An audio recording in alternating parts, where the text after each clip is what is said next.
Primary data. यदि अन्वेषक, investigator, जो investigate करता है कोई भी आंकड़े इकट्ठा करने के लिए, कोई भी व्यक्ति आधिकारिक रूप से, यदि अन्वेषक स्वयं किसी उद्देश्य को ध्यान में रखकर आंकड़ों को एकत्रित करता है तो एकत्रित किए गए आंकड़ों को प्राथमिक आंकड़े कहेंगे। कोई व्यक्ति करता है किसी विशेष उद्देश्य के लिए, जैसे अन्वेषक घर घर जाकर यह पता करे कि किस घर में कौन सा दंत मंजन प्रयोग होता है, इन आंकड़ों को प्राथमिक आंकड़े कहते हैं। उसके बाद में गौण आंकड़े।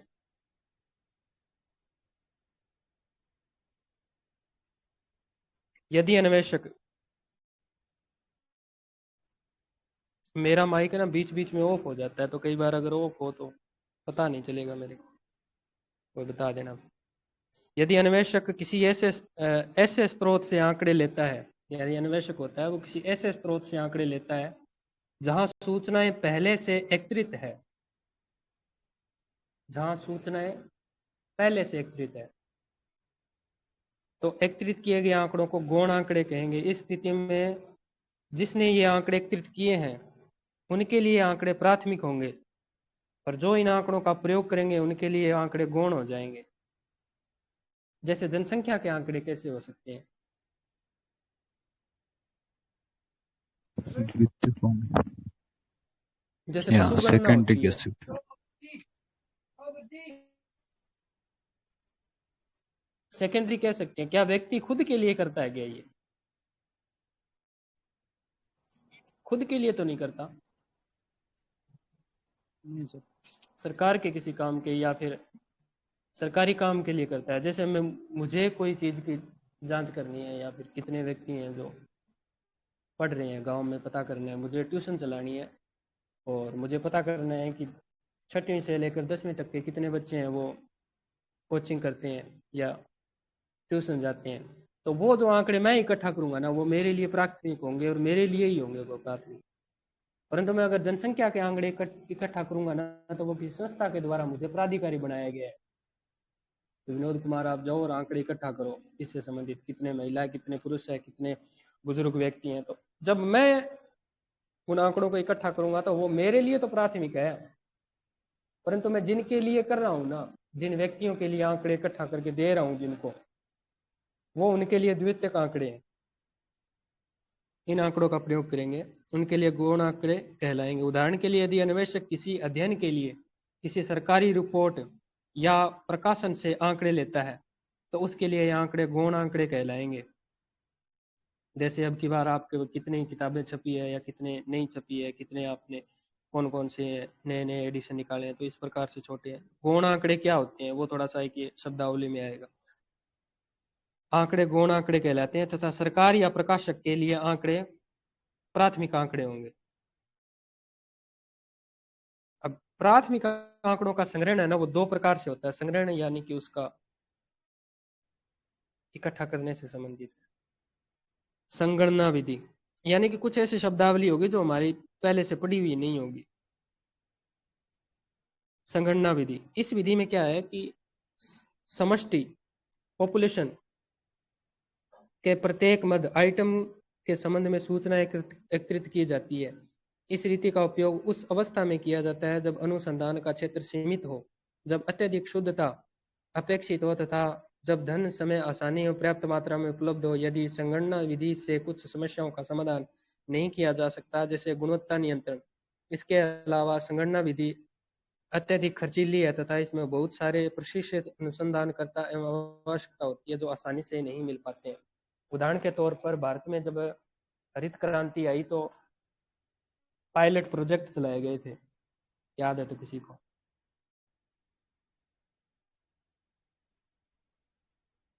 उससे संबंधित यही, क्योंकि एक पायलट प्रोजेक्ट होता है वो एक पूरे क्षेत्र पर लागू न होने के कारण किसी एक क्षेत्र विशेष पर लागू होता है। उसके बाद में है निर्दर्शन विधि, सैंपल मेथड। सैंपल मेथड से तो आप समझ सकते हो कि इसके तहत समग्र, यानी कि समग्र से तात्पर्य अनुसंधान क्षेत्र की संपूर्ण इकाई से है। इसके तहत समग्र कि केवल एक ही भाग का अध्ययन किया जाता है। जैसे कई बार चाय वगैरह बनाते हैं या फिर खाना वगैरह पकाते हैं तो उसमें से सैंपल उठा के चेक करते हैं ना, वैसे समग्र चीज को न केवल एक ही भाग का अध्ययन किया जाता है तथा उसी के आधार पर अनुमान और निष्कर्ष निकाला जाता है। निदर्शन विधि उस स्थिति में ज्यादा उपयोगी होती है जब अनुसंधान का क्षेत्र असीमित हो या अनिश्चित हो, इसमें क्षति की संभावना हो। यदि अनुसंधान को कम खर्चे एवं कम समय में पूरा करना हो तो उस स्थिति में निदर्शन विधि का प्रयोग किया जाता है।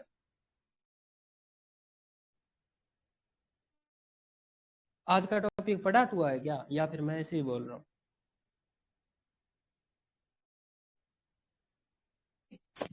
हेलो। देखो इसमें इसमें यही क्वेश्चन है, जो कुछ बातें आ रही है ना, इसमें यही क्वेश्चन है कि प्राथमिक आंकड़े कौन से हैं, द्वितीयक आंकड़े कौन से हैं। इसमें कोई सवाल नहीं आएंगे।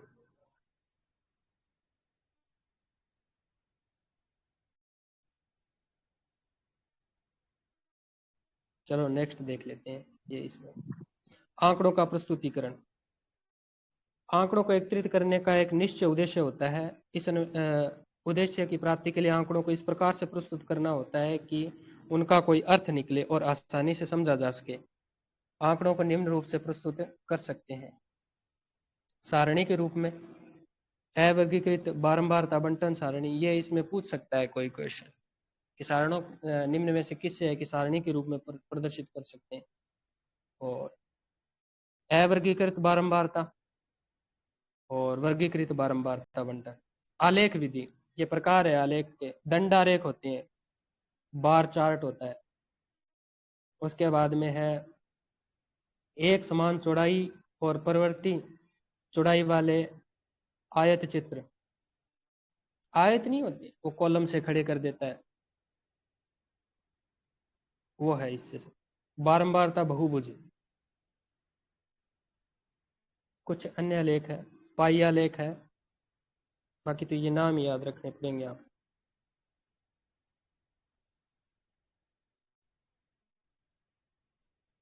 आरोही और अवरोही का तो आपको पता ही चल गया। अभी अवरोही में क्या होता है कि छोटा आंकड़ा पहले होता है 150 150 150, फिर 3 नंबर पर है 151, फिर 152 153 53 53, ये आंकड़े हैं। और अवरोही आंकड़े होते हैं, इसमें जो बड़ा आंकड़ा होता है वो बड़े होता है, जैसे 173 सबसे बड़ा है और लास्ट ही लास्ट में देखो तो आप 150 है। तो अवरोही और आरोही का थोड़ा। सर बुक में तो नहीं दे रखा, कहाँ से बता रहे हो आप ये सब? नहीं, बुक में नहीं है ये अपने जो फर्स्ट पेपर और सेकंड पेपर है ना, उसका मिक्स है। ये देखो मैंने अभी जो आंकड़े लिए हैं ना, ये फर्स्ट ग्रेड स्कूल व्याख्याता का नोट्स है, बुक से लिए हैं जहाँ से मुझे अच्छे लगे यानी कि मैंने जो आज पढ़ा, आज पढ़ने के बाद में मैंने जब विश्लेषण किया कि असल में जो बातें लिखी भी हो और जिस पर हम चर्चा भी कर सकते हैं, फर्स्ट पेपर और सेकंड पेपर से। और जो हम अपवर्जीय है, समंक आंकड़े हैं, इसके अलावा वर्ग अंतराल है, वो नोट्स के रूप में है। वो सिर्फ मेन फैक्ट निकाले गए हैं अंदर से, पूरी बातें नहीं है। और जो हम पढ़ने वाले हैं वो सारा का सारा इसमें आ जाएगा।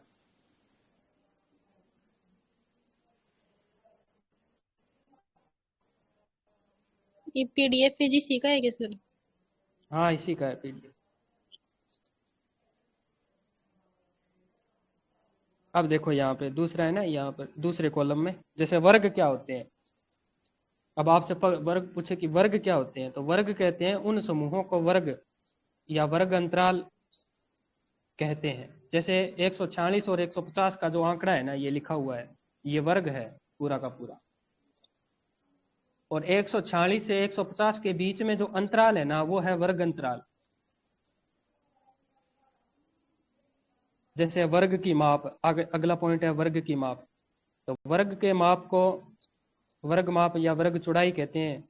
उपरोक्त वर्ग में वर्ग माप है वो 5 की है, जैसे 46 47 48 49 और 50, तो 5 का अंतराल है यहाँ, तो वो वर्ग की माप है। और वर्ग की माप में ही 2 माप होते हैं, एक तो होता है निम्नतम सीमा और एक होती है उच्चतम सीमा। वर्ग सीमा बोलते हैं उसको। वर्गों के निम्नतम संख्या को निम्नतम वर्ग सीमा और अधिकतम संख्या को या ऊपरी वर्ग सीमा को संख्या को ऊपरी वर्ग सीमा कहते हैं। जैसे उपरोक्त उदाहरण में 160 से 170 में निम्नतम वर्ग की संख्या 161 और ऊपरी वाली 170 है।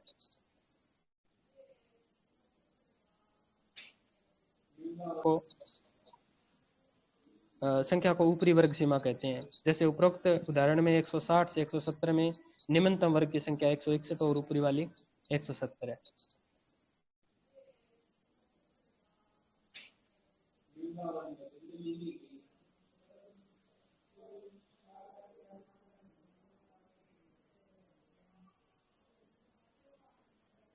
आपका जो नोट्स है ना, कुलदीप सर ने जहाँ से शुरू किया है वो इस यहाँ से शुरू किया है। यहाँ नीचे लिखा हुआ है अपवर्जी और समावेशी।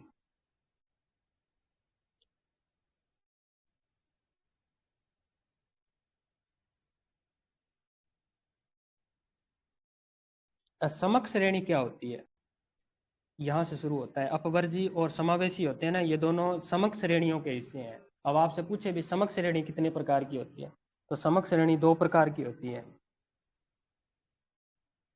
एक तो होती है अपवर्जी और एक होती है समावेशी। अब मैं आपसे क्वेश्चन पूछ रहा हूँ, वह कौन सी श्रेणी होती है जिसमें एक वर्ग की अधिकतम सीमा अगले वर्ग की न्यूनतम सीमा होती है? अपवर्जी। अपवर्जी यानी कि अपर लिमिट है ना, वो वर्जित है यहाँ पे, ऐसे समझ सकते हो आप।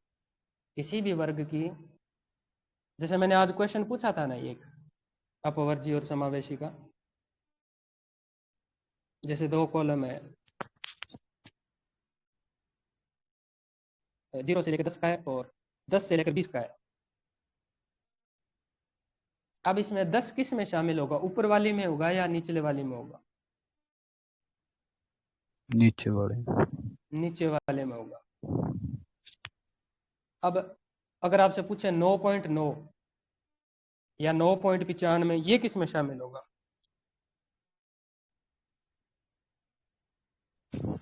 ये तो ऊपर वाली में होगा, जो पहले ऊपर वाली। वाली में होगा, क्योंकि 9.99 तक का जो हिस्सा है ना, वो 10 से पहले पहले का हिस्सा है। आप समझे क्या बात? जी सर। अगर आपसे पूछ ले कि भी 9.2 है, 9.20 है, 9.95 है, 9.85 है, तो 9 पॉइंट समथिंग है ना, तो वो ऊपर वाली में होगा शामिल। क्योंकि जैसे ही 10 आएगा ना, तो 10 का आंकड़ा आ जाएगा। जैसे 10 बज गए, 10 बजकर 1 मिनट हुई है, तो वो 10 का आंकड़ा चल रहा है,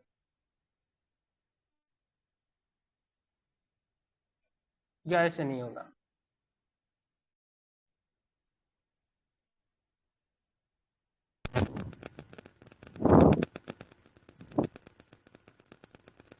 किसी का मैथ है तो बताओ फिर इसमें। टीवी में मैं क्या यहाँ किसी? हाँ सर, मैं कभी खाना खा रही हूँ, अभी लेट हो गया। अच्छा अच्छा, चलो अपने ही कर लेते हैं। बताओ सर इसमें कैसे होगा, किसी को है क्या कोई अंदाजा?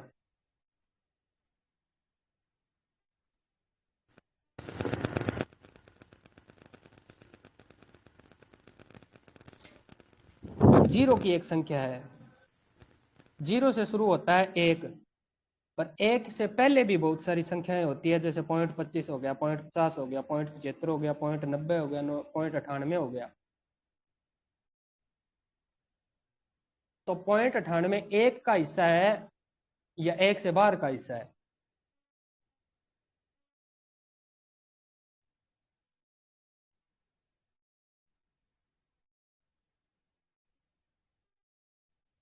नहीं है।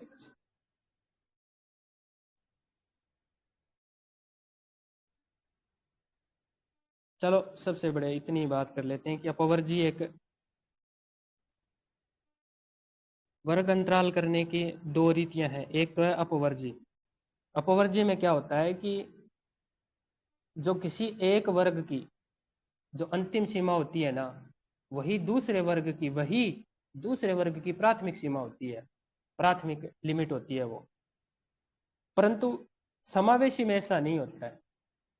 समावेशी में क्या होता है कि दोनों के बीच में, प्राथमिक वर्ग और द्वितीयक वर्ग के बीच में एक का अंतर होता है। जैसे 1 से लेकर 10 का संख्या, पहला पहला वर्ग है 1 से 10 का, तो दूसरा वर्ग बनेगा 11 से 20 का, तीसरा बनेगा 11 से 20 का, तो तीसरा बनेगा 21 से 30 का, और चौथा बनेगा 31 से। तो यानी कि पहले वर्ग और दूसरे वर्ग के बीच में जो अंतिम और दूसरे वर्ग की प्राथमिक है ना, उसके बीच में एक का अंतर है।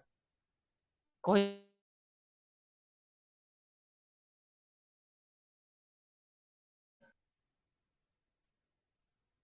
तो अपवर्जी के बारे में ऐसा कहा जा सकता है कि अपवर्जी श्रेणी में किसी वर्ग की उच्च सीमा और अगले वर्ग की निम्न सीमा होती है, उसका मान निम्न वर्ग वाले भाग में गिना जाता है। जो अपर सीमा वाला होता है ना, पहले वर्ग की अपर सीमा होती है, वो अगले वर्ग में काउंट होती है। और समावेशी का यही क्वेश्चन है, बस क्वेश्चन ऐसे ही आएंगे।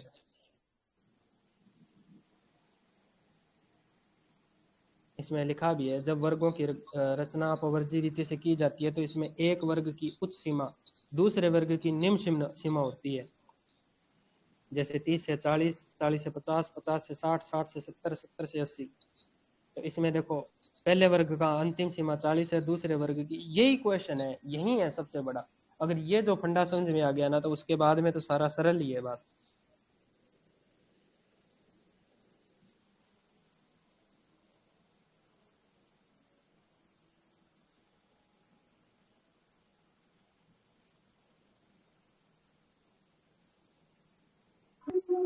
हाँ सर, इसमें ये अपवर्ड जी जो होगी ना, उसमें क्या है, जो ऊपर वाला है उसकी जो पीछे वाली सीमा है और दूसरे की जो आगे वाली, वो दोनों सेम मिलेगी।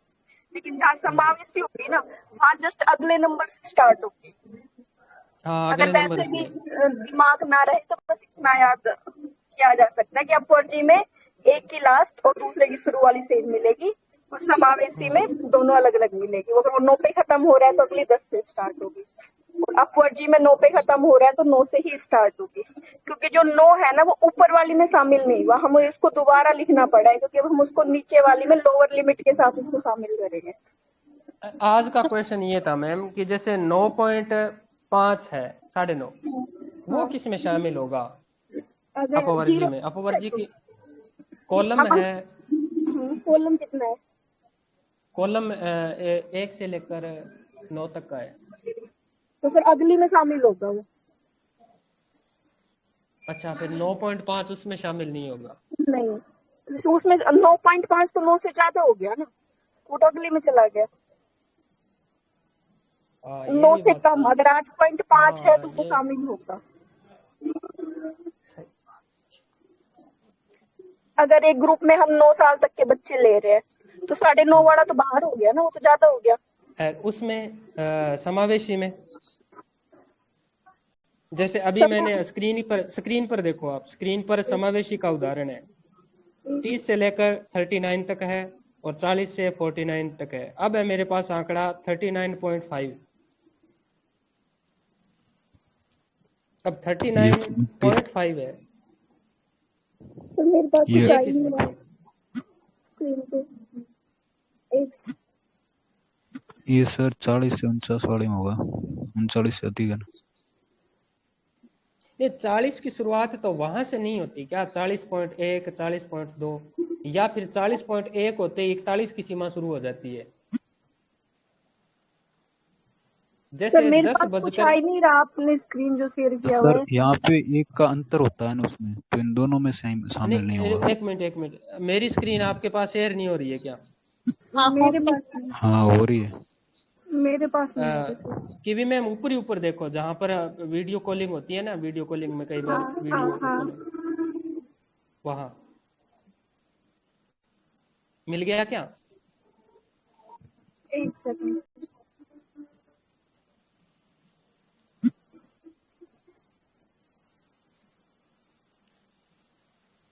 तो सर ये पूछ रहे हो ना ज- कि अब वो 40.5 आए तो वो कौन से में शामिल होगा, ऊपर वाले में या नीचे वाले में? हाँ, वो और लिमिट कितनी है? 39.5 है। अच्छा, 39.5 है, और लिमिट कितने से कितने तक है? नहीं, ये 30 है से। ना सामने, 30 से 39 तक है, अच्छा, समावेशी है। हाँ तो 30 सर अगले में जाएगा वो जो अगली है ना, वो ऊपर वाली अगर आपकी मान लो 39 तक है ना, तो जो अगली है ना वो अगर 30 मान लो अगर 40 वाली ले रहे हो आप, तो वो 40 से स्टार्ट होगी, या फिर आप पॉइंट उसमें पॉइंट आ रहा है ना, तो फिर आप ऐसे स्टार्ट कर सकते हो उसको 30.1 30.2 30.3, तो अलग में जाएगी, अगले वाले में जाएगी, उसमें शामिल नहीं होगी। समावेशी में उसमें तो 30 तक ही आएगी, 30 से आगे अच्छा। 0.00001 भी है ना, तो वो भी अगले में जाएगा। अच्छा ऐसे है। कितना भी क्योंकि कम हो मैं कितना कई भी ज्यादा हो। हाँ क्योंकि मैं इसमें ना ये काउंटिंग कर रहा था कि जैसे हमारे पास कई बार समय देखते हैं हम 1:10 होती है, तो एक तो हाँ बज कर है, यानी एक तो बज चुके हैं, समय तो हाँ 2 का जो जो गैप है ना, वो तो समय तो 2 का शुरू हो रहा है। हाँ सर। जब 69 और 60 मिनट होते ही 2 बज जाएंगे। सर उसमें हम ये देखते हैं, अगर जैसे कि 1 बज के हम 15-15 मिनट का गैप मोस्टली लेते हैं शायद, देखो मेरे को सवा पौने का नहीं, पर एक सवा होता है, एक पौना होता है, एक में 15 मिनट कम होते हैं, 15 मिनट ज्यादा, तो वो 1 के नजदीक है या 2 के नजदीक है, हम उस हिसाब से बोलते हैं। अगर जैसे मैं गलत नहीं हूँ तो 1:15, 1 के जस्ट बाद में है, 1 जस्ट अभी बजा ही है, तो वो 1 के नजदीक पड़ रहा है, तो कि भाई 1 बज चुका है तो हम उसको 1:15 बोलते हैं, लेकिन 1 नहीं। बजने में 15 मिनट है तो वो भी 1 के नजदीक। और अगर वहां पे 2 होगा तो जस्ट 2 ही कंप्लीट हुआ है, या 2 होने में 15 मिनट है, तो मेन जो होता है ना कि शायद सर ये एग्जांपल सही नहीं है, बट नहीं अब बात तो आपकी सही है, बात तो आपकी सही है। अब ये व्यवहारिक रूप से है, देखो मैम, हाँ 1:15 है तो 1 तो बज ही गए, हाँ सर ये 2 हाँ तो 2 बजे में काउंट 1 होने तो बज वाला ही है, गए, तो टाइम तो शुरू 2 का हुआ है। 2 का हाँ। हो रखा है, 2 में काउंट आप होंगी अब। 12 बजे लोगे, 12 से पहले आप बोलोगे गुड मॉर्निंग, 12 बजते ही डजेंट मैटर कितना टाइम हुआ, 1 मिनट 2 मिनट, फिर वो आफ्टरनून स्टार्ट हो जाता है, हाँ तो उसमें कोई फर्क आफ्टरनून नहीं तो पड़ता ना कितनी देर हुई है 12 बज के, 1 घंटा 2 घंटा 15 मिनट 20 मिनट, पर वो तो वही हो गया ना कि दोपहर हो चुकी है। दोपहर मैम वो 1 मतलब का समय शुरू हो जाता है। हाँ 1 बजने वाले में काउंट होने लग जाएगा बाद में, वो होगा तो हाँ अगले में। अगले में ही जाएगा वो। तो ऐसा भी तो कह सकते हैं ना, तो 1:15 हुई, तो ऐसे तो कह सकते हैं भी 2 बजने में 45 मिनट है। हाँ कह सकते हैं, यही है, बस थोड़ा सा आंकड़ा कौन सा किस में शामिल होगा, बस ये छोटी छोटी बातें। सर देखो आप तो देखो सर, एक इसमें हम्म, एक सेकेंड। हाँ हाँ, इसमें मतलब देखो एक रूल काम करता है, एक लाइन होती है इसमें, आप वो याद रख लो कि जो अपवर्ती है ना, उसको अपन डाल देते हैं ऐसे फर्जी लिख के, कि अपवर्ती होता है वो फर्जी होता है, मतलब वो जैसे 10 से 20 है उसके बीच में वो इंक्लूड नहीं होगा, तो वो जो अगला वाला पैरा होगा ना उसके अंदर इंक्लूड होगा बस। तो इससे ऑटोमेटिकली अपना जो उत्तर है ना वो अपने को सामने दिख जाएगा, अपने को कोई मेहनत भी नहीं करनी है। अपवर्जी मतलब फर्जी है, ये इन दोनों के बीच में नहीं आ रहा तो उसको आगे वाली श्रेणी में डाल दो, बस बात खत्म, अपना काम हो सर जाएगा। आप अच्छा ये फर्स्ट देखो ग्रेड ना, में मुश्किल जो से एक क्वेश्चन आता है, इसका आता भी नहीं है, बहुत कम चांस है, क्योंकि ये कॉलेज लेक्चर का टॉपिक है पूरा। सही कह रहे सर बस आप उसका ऊपर ऊपर का याद रख लो, अपवर्ड जी में शामिल बस नहीं होगा और उसमें शामिल होगा। अपवर्जी का मतलब फर्जी, समावेशी जो समा जाता है अंदर उसको रखो आप प्रॉपर वर्ग में, और जो अपवर्जी है वो है फर्जी, उसको मतलब इस ग्रुप से बाहर निकाल दो तो वो अगले वाली श्रेणी में आ जाएगा, बस इतना बहुत है। हाँ ये तो बात सही है आपकी। वैसे तो सर ने लिखवाया था कि भी जो समावेशी श्रेणी है ना, उसमें क्या होता है कि तो अगले वर्ग अंतराल की निम्न सीमा में 1 का अंतर होता है, पहले वर्ग की अधिकतम सीमा और अगले वर्ग अंतराल की निम्नतम सीमा, उसमें अंतर 1 का रहेगा। बिल्कुल बिल्कुल सही है। जैसे 5.5 ले रहे हैं, अगली सीमा अगर 10.5 ले रहे हैं, फिर उससे अगली है 11.5, तो 10.5 से 11.5 के बीच में भी 1 का अंतराल है। बिल्कुल, ये बस इसमें एक ये चीज लिख लो, आप कहीं भी एक चीज लिख लो, इसके अकॉर्डिंग से आपका क्वेश्चन हो जाएगा। फर्स्ट ग्रेड में देखो इस क्वेश्चन पूछने के चांस है 0% फर्स्ट ग्रेड के हिसाब से, तो फिर भी अपन ये बस इतना याद रख लें बहुत है। सही है। बस ये इतना याद रख लें, अपवर्जी फर्जी अपने इसका जो ये वाला पोर्शन है ना, इसमें अपने क्वेश्चन क्या है कि फैक्चुअल क्वेश्चन नहीं आते, स्टेटमेंट का क्वेश्चन आएगा। तो अपन वो बहुलक वगैरह में इतना पढ़ते हैं, मीन मीडियम मोड में अपन कितना पढ़ते हैं, कोई मतलब नहीं। क्वेश्चन आता है सीधा सीधा स्टेटमेंट का, अपने को क्या याद रखने उसके जो क्या बोलते हैं, जो उसकी गुण और विशेषता है ना, वो याद रख रही है। क्वेश्चन अपने मैथ की सोल्व करने के नहीं आते हैं। सही है सर। ये फर्स्ट ग्रेड में इतना नहीं आता। कॉलेज लेक्चरर और इनका नेट का थोड़ा ब्रॉड लेवल है, तो वहां पे इस टाइप के क्वेश्चन आ जाते हैं।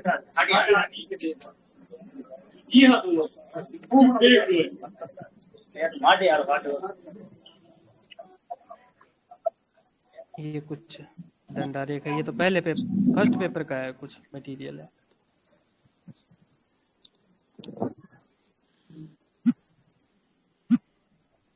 अब एक क्वेश्चन बहुत बार आया हुआ है कि केंद्रीय प्रवृत्ति का माप निम्न में से कौन सा नहीं है।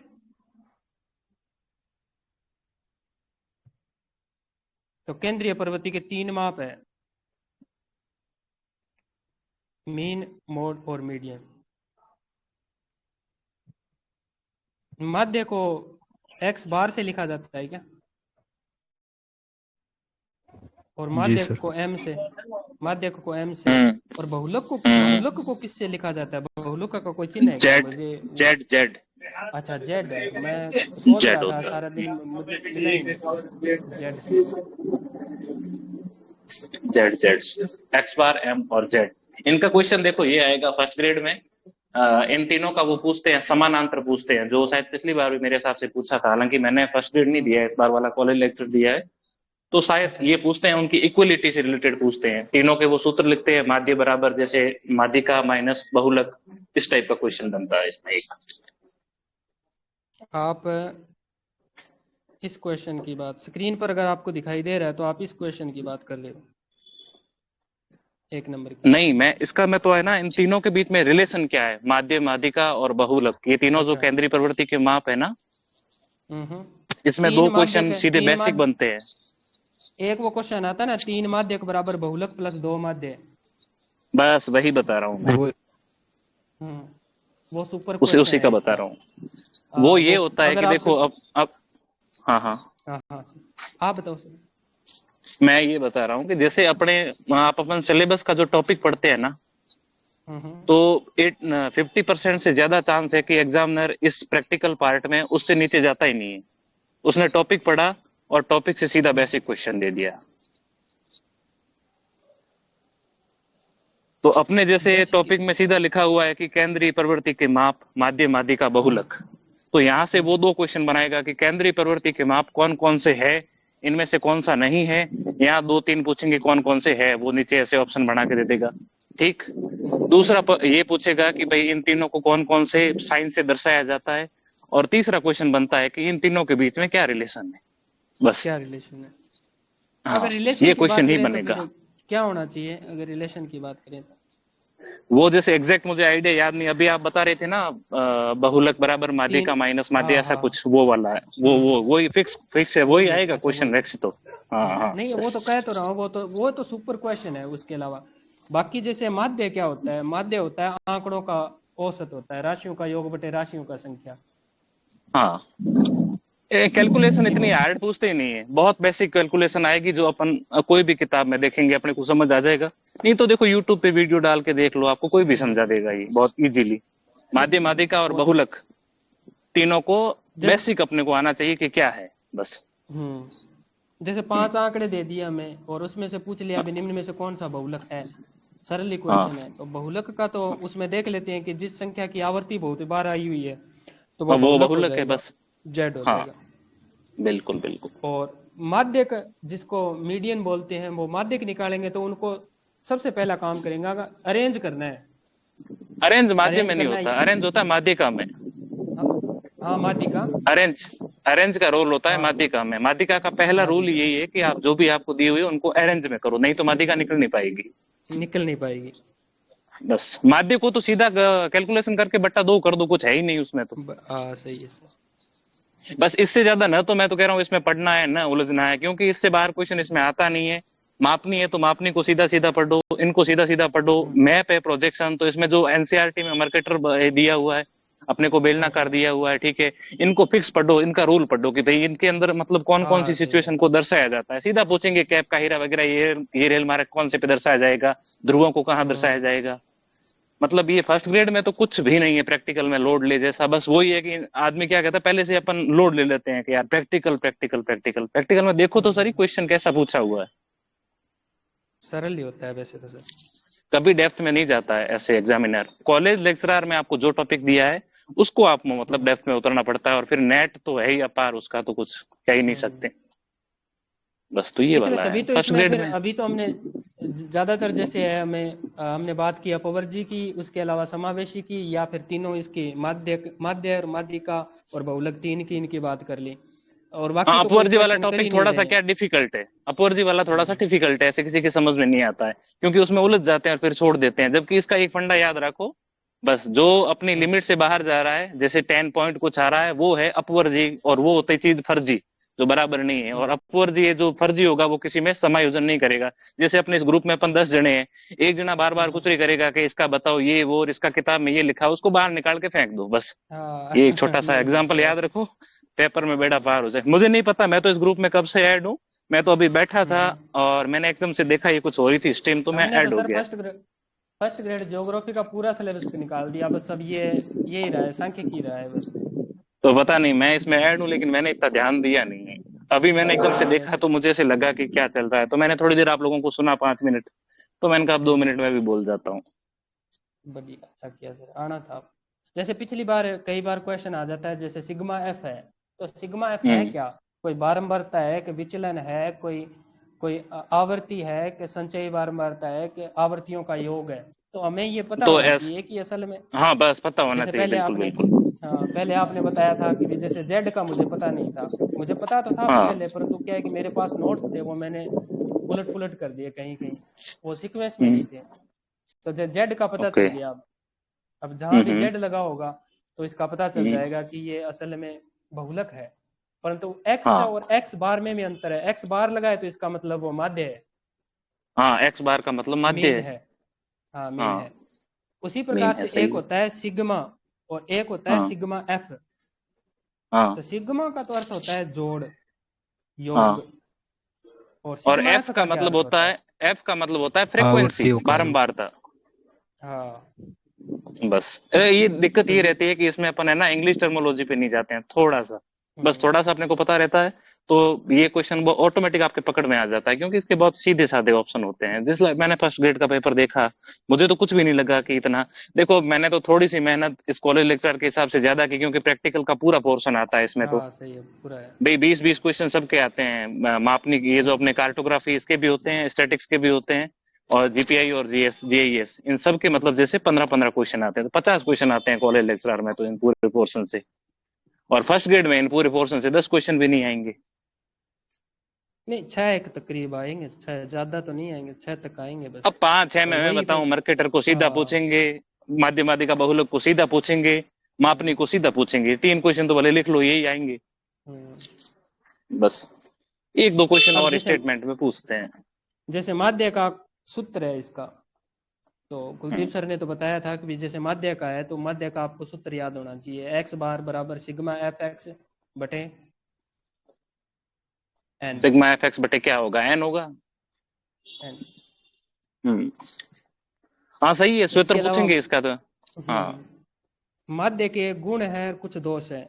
आपको बस स्क्रीन दिखाई दे ये रही है याद क्या रहना सर? चाहिए। एक सेकंड, आपको मेरे वो स्क्रीन, फोन लॉक, एक सेकंड। अच्छा हाँ, मैंने स्क्रीन स्क्रीन मुझे शेयर दिखाई की दे हुई गई। है। अच्छा, ऊपर स्क्रीन जहाँ अभी पर तो वीडियो वाइट आ कॉल रही है का, मेरे पास। थोड़ा टाइम दो सर, अपने आप क्लियर हो जाएगा। अच्छा अच्छा अच्छा, ओके ओके। तो इसमें जो माध्य के गुण और दोष है, इसमें जैसे गुण है, इसे समझना अधिक सरल है, इसलिए व्यवहार में सबसे पहले अधिक प्रयोग किया जाता है। और माध्य के लिए एक यूज किया जाता है कि माध्य होता है, उसे आदर्श माध्य क्यों कहते हैं? अच्छा, मा- माध्य को आदर्श माध्य क्यों कहते हैं? क्यों कहते हैं? आदर्श माध्य मेरे हिसाब से तो इसलिए कहते हैं कि इसका जो आंसर है वो सीधा अपन 2 से उसको क्या करते हैं, मल्टी डिवाइडेड करते हैं, इसलिए इसका आंसर सीधा आ जाता है। तो आदर्शवाद में वही चीजें, जैसे अपन उसको अपन हैं ना भूगोल के पैराडाइम से, तो भी ऐसे होता है कि आदर्शवाद वही था जो मतलब जिसमें कुछ ऊपर नीच उत भेद नहीं होते हैं।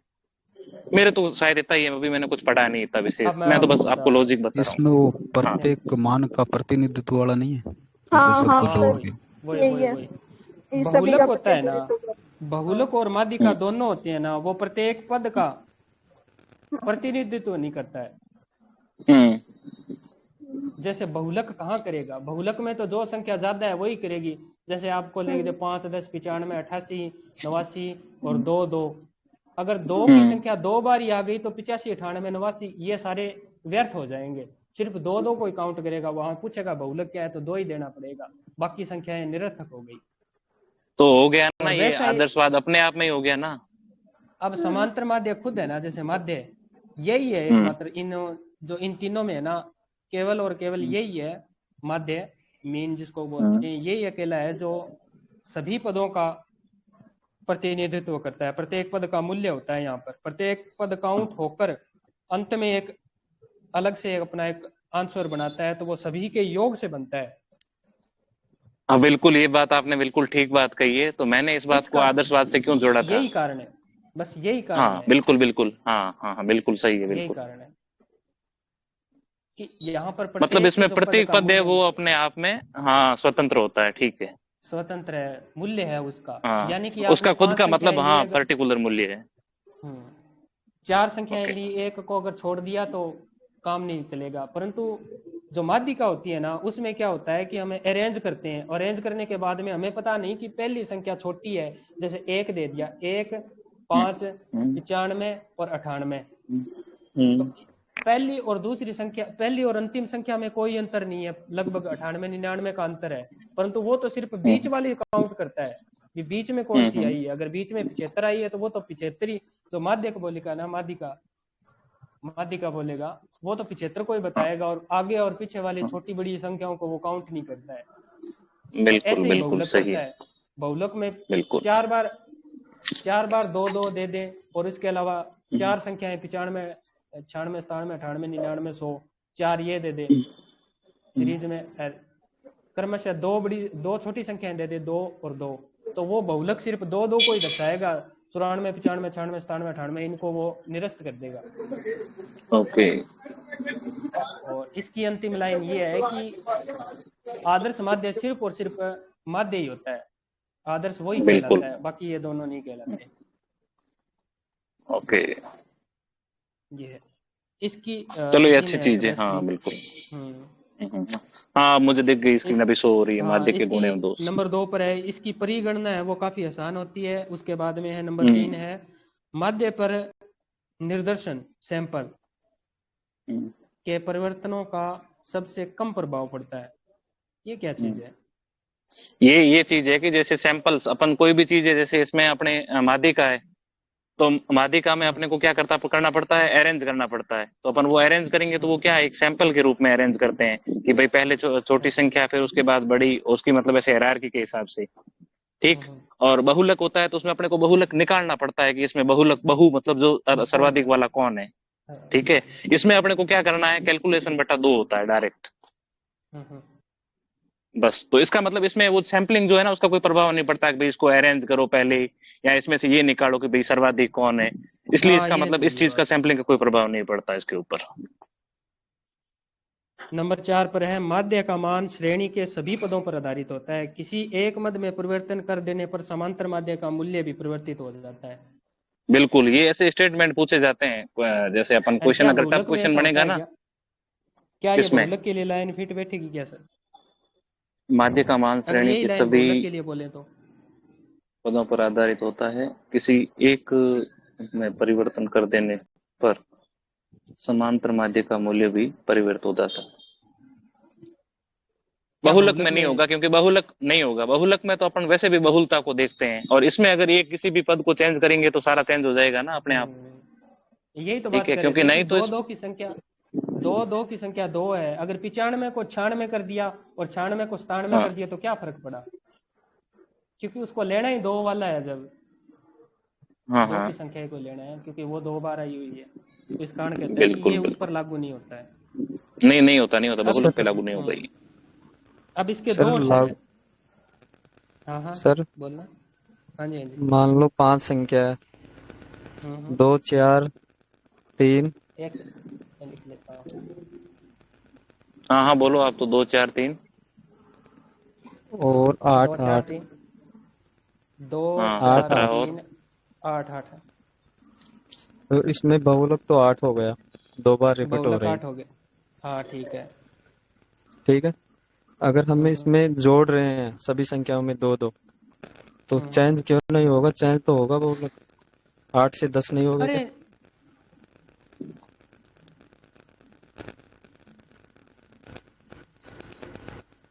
नहीं, अगर इसमें बहुलक बनाना, आप क्या जोड़ना, किस में जोड़ना चाहते हो? 8 में 2 जोड़ना चाहते हो सर या एक नई संख्या 2 जोड़ना चाहते हो? नहीं नहीं सर, जुड़ेगी तो सारी में जुड़ेगी, नहीं एक में क्यों जुड़ेगी सर? भाई एक सीरीज माध्य का ले रखी है। हम्म। बहुलक है ना, जो प्रभावित होता है ये मूल बिंदु से, पैमाने से, दोनों से प्रभावित होता है। अगर आप कुछ जोड़ रहे हो, कुछ गुणा भाग कर रहे हो, तो वो होगा प्रभावित।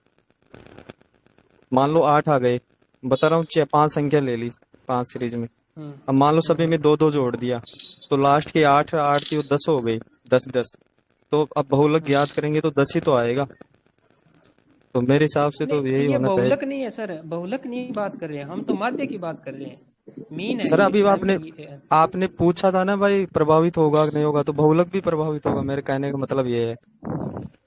सर वो सर ने हाँ ऐसे ये बोला क्या? कि चरम मूल्य के अंदर जो अधिकतम संख्या है ना, उसके अंदर जोड़े तो नहीं होगा, उसमें सब में नहीं जोड़ना, वो माध्य की तरह।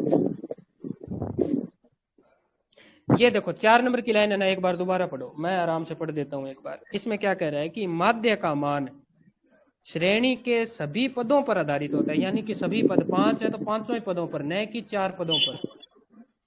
माध्य का मान श्रेणी के सभी पदों पर आधारित होता है। किसी एक मद में परिवर्तन, किसी एक ही मद में परिवर्तन करना है, सभी में नहीं करना।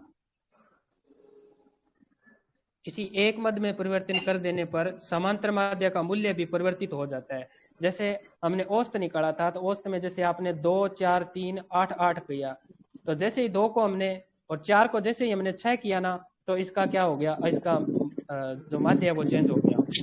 परंतु यही बात अगर हम इसी संख्या को, अगर हम 4 को 6 कर दें और यहाँ पर हम बहुलक ज्ञात करें, तो कहाँ चेंज हुआ? फिर तो बहुलक तो 8 ही रहा। अगर 1 8 में अगर 2 बढ़ा दें तो फिर तो बहुलक रहा ही नहीं। इसमें तो स्पष्ट लिखा हुआ है ना कि एक पद में परिवर्तन, एक पद में करेंगे तो समांतर हाँ, माध्यम में तो परिवर्तन हो ही जाएगा ना भाई, बहुलक में नहीं होगा। अब बहुलक में नहीं होगा। अब हाँ, इसका एक पद दोष को है। चेंज करेंगे तो समांतर माध्य तो ऑटोमेटिक चेंज हो जाएगा। लेकिन सर बहुलक मूल बिंदु से प्रभावित होता है, प्लस माइनस से। आप कहीं पर भी बुक में देख लेना, अगर आप मेरा मैं गलत बोल रहा हूँ तो आप मेरे पर्सनल मैसेज कर देना, मैं आपको नहीं ऑथेंटिक नहीं, सोर्स मैं भेज लिख ले, दूंगा। मैं ये इस बात को हम पढ़ेंगे आज या कल में, कंप्लीट हो जाएगा ये टॉपिक और हम करेंगे, और कोई सर वो संभावना हुई क्वेश्चन तो हम देगा ना, जरूर करेंगे। क्वेश्चन देगा ना, तो कभी ऐसा नहीं देगा कि 5 सीरीज दे दी, उसमें से एक संख्या को बढ़ा दिया और फिर बहुलक पूछेगा। वो पूछेगा ना तो सभी में परिवर्तन करेगा। अभी तक आज तक ऐसा क्वेश्चन आया ही नहीं, मैंने तो कभी हम्म। देखा नहीं। क्योंकि वो देगा ना तो पूरी सीरीज में मूल बिंदु लिखेगा, प्लस माइनस भी नहीं लिखेगा। मूल बिंदु में परिवर्तन करने से बहुलक पर क्या प्रभाव पड़ेगा, या दो फिर आप जोड़ने ये पर। कहना चाहते हो कि 2 गुना अरे भाई साहब, एक पद इसमें क्लियर लिखा हुआ है, एक पद, एक पद का मतलब आप समझ रहे हो ना कि समांतर माध्य में ही एक पद सर से फर्क पड़ेगा। सर आपकी बात सही है, समांतर माध्यम फर्क पड़ेगा, लेकिन मूल जब बहुलक बता रहे हो ना, वो प्रभावित हम्म। होता है मूल बिंदु से। एक सेकंड मैं मान लो बताऊं अब आपको, मूल बिंदु मैंने क्या आपको है एक सर? संख्या दी। थोड़ा सा। मूल बिंदु प्लस माइनस है सर, अच्छा। और पैमाना है गुणा और भाग। अच्छा, इसे कहते हैं क्या? मूल बिंदु में अंतर आएगा। चलो मान लो सर, आप ये यही संख्या है, इसी संख्या में अगर 6 में 2 जोड़ दें या 6 में 2 घटा दें, तो बहुलक पर क्या अंतर है?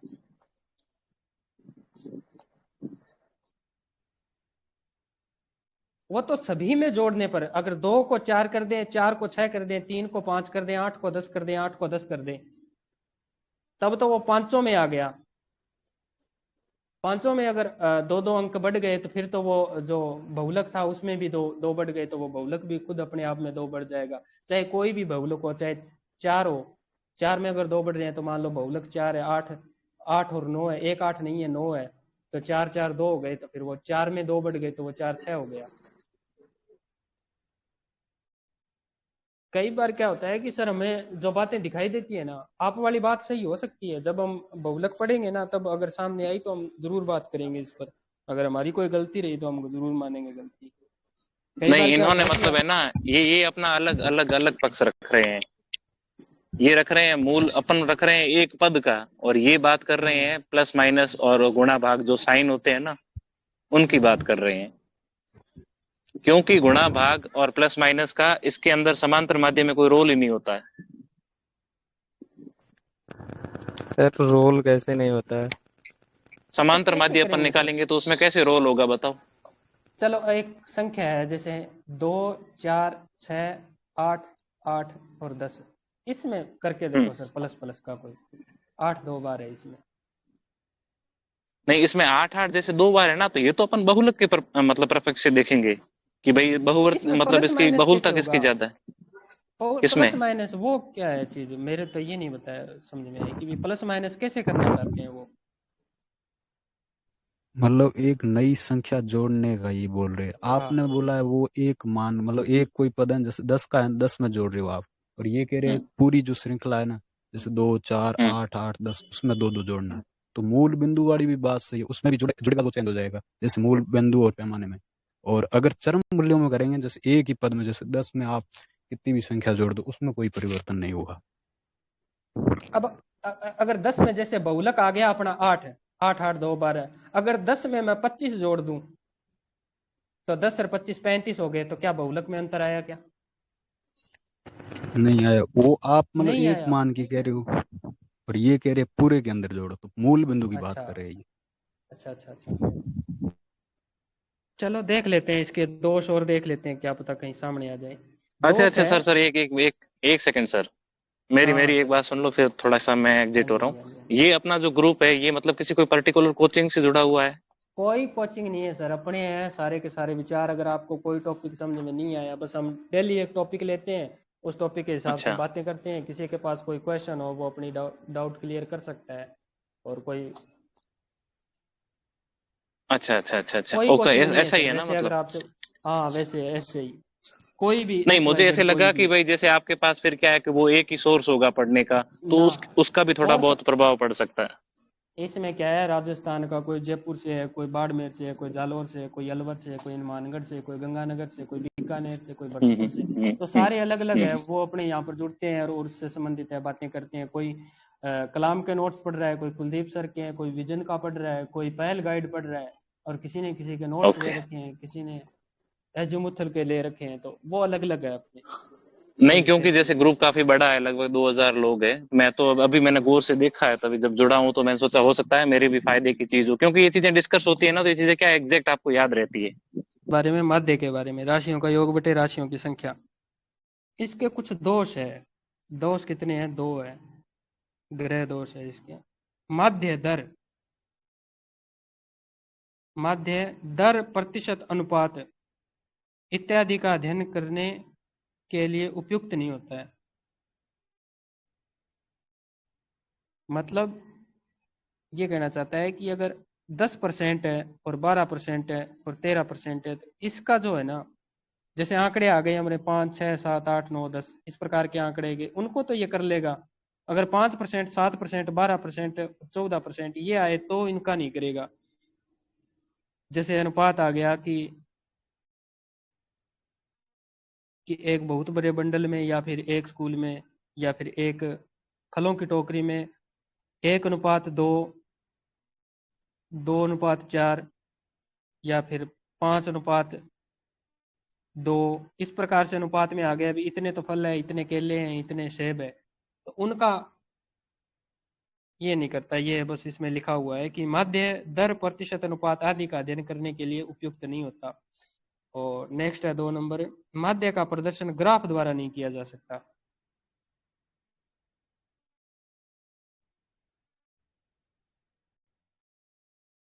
माध्य का प्रदर्शन ग्राफ द्वारा नहीं किया जा सकता। चलो ये आप अलग से कोई नोट करना हो तो कर लेना। उसके बाद में है माध्यिका, जिसको बोलते हैं माध्यक। माध्यक का सिंबल क्या होता है?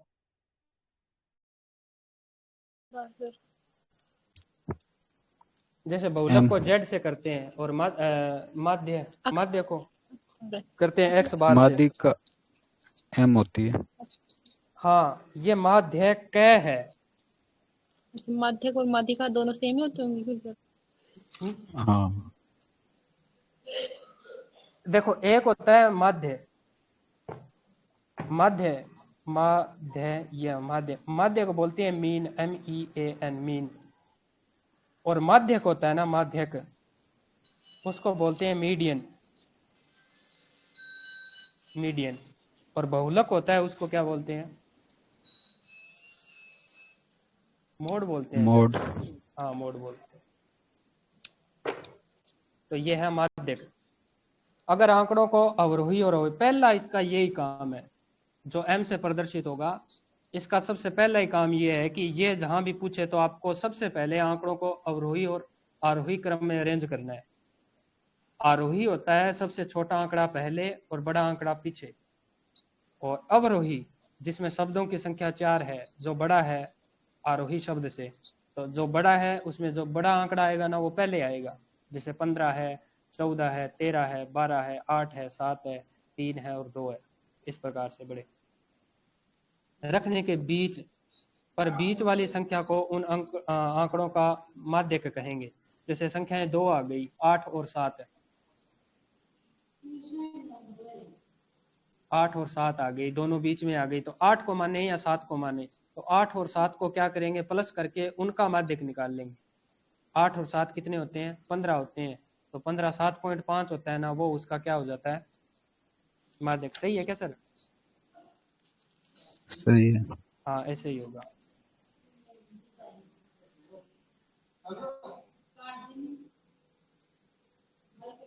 उसके बाद में अगर प्रेक्षणों की संख्या n नंबर विषयक, तो माध्यक n+1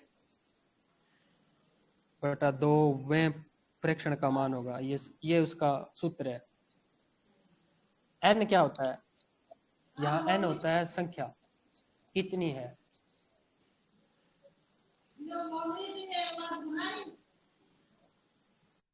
यहाँ n का मतलब क्या है सर? n का मतलब संख्या है क्या? कि जैसे 5 8 पदों की 4 5, संख्या या ही। फिर ना क्या सर, चीज है यहाँ? हाँ नंबर है कि 5वें नंबर पे कौन सा है, पद का नंबर है ये। राशियों की संख्या की बात हो रही है, न कि राशियों के योग की बात हो रही है। हाँ, जैसे कौन हमने से 15 नंबर का नंबर। 5 आंकड़े लिए, 5 आंकड़े लिए, 91 92 93 94 95, इस प्रकार 5 आंकड़े लिए। जो 5 शब्द है ना, 5, वो है यहाँ पर n+1 बटा 2, यानी कि 2वां पद, वह और लिखा हुआ है इसके 2वां पद। और नंबर 2 है, अगर प्रेक्षकों की संख्या n सम है तो उसका n बटा 2, और विषम है तो n+1 बटा 2। ये अच्छा क्वेश्चन है। 3 स्टेटमेंट हो सकती है जिसमें ये दोनों तीनों लाइनें हो सकती हैं। निम्न में से कौन सा कथन है माध्यक के बारे में? तो ऐसा हो सकता है, क्योंकि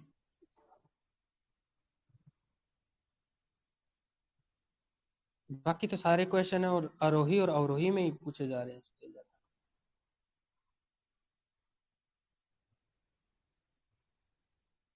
माध्यक आ गया यहाँ से। चलो माध्य की बात कर लेते हैं, मीन की सबसे पहले। मीन में कुछ और रह गया। समांतर माध्य की बात हो गई, समावेशी माध्य हो गया। समावेशी माध्य के बाद में समांतर माध्य।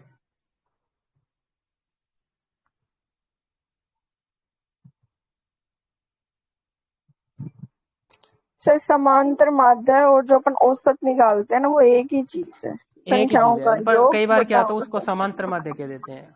हाँ, समांतर माध्य 2 प्रकार की विधियां हैं इसको ज्ञात करने की। एक तो प्रत्यक्ष विधि है और एक है अप्रत्यक्ष विधि। जो मीन है ना, उसको ज्ञात करने की 2 विधियां हैं। एक तो प्रत्यक्ष विधियां होती है और एक अप्रत्यक्ष विधि होती है। प्रत्यक्ष विधि में क्या होता है कि पदों की संख्या कम हो। प्रत्यक्ष विधि में पदों की संख्या कम होती है, जैसे 5 तक हो गई, अधिकतम 10 तक हो सकती है पदों की संख्या। परंतु एक सारणी दे दे जिसमें 50 है, भी आपको दे दे कि भी एक लैब का रिपोर्ट है, रिपोर्ट कार्ड है 1 महीने का, जिसमें 50 व्यक्तियों ने जांचें करवाई, वो 50 तक का है ना, तो बड़े आंकड़े हो गए। उसके लिए अगर माध्य निकालना हो ना, तो उसमें क्या है, अप्रत्यक्ष विधि का यूज करेंगे।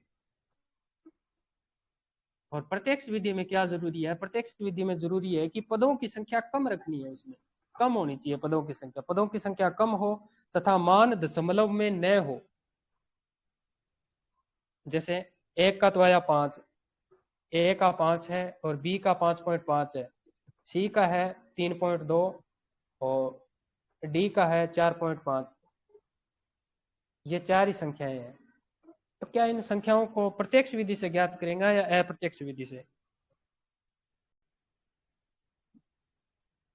प्रत्यक्ष।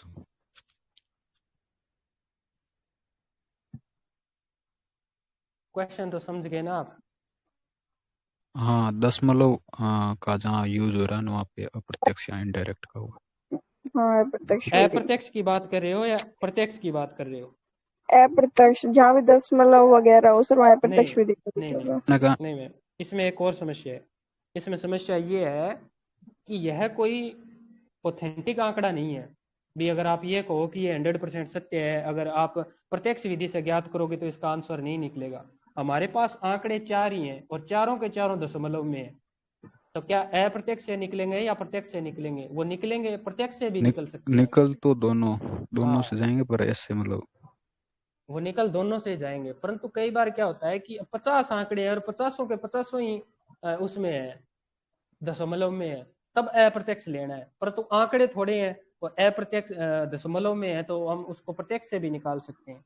तो सर ने ये लिखवाया था कि अगर मान दशमलव में है और संख्या कम है तो यह कोई स्पष्ट रूल नहीं है कि आप इसका अप्रत्यक्ष से ज्ञात करोगे। आप कर सकते हो इससे, वो तो आप पर डिपेंड करता है। वो तो आपसे ये नहीं पूछेगा कि भाई ये आंकड़े हैं, आप इसका प्रत्यक्ष से ज्ञात करोगे या अप्रत्यक्ष से, पर तो वो तो यही बता रहा है कि इसके 2 मेथड है, आप प्रत्यक्ष से भी ज्ञात कर सकते हो, अप्रत्यक्ष से।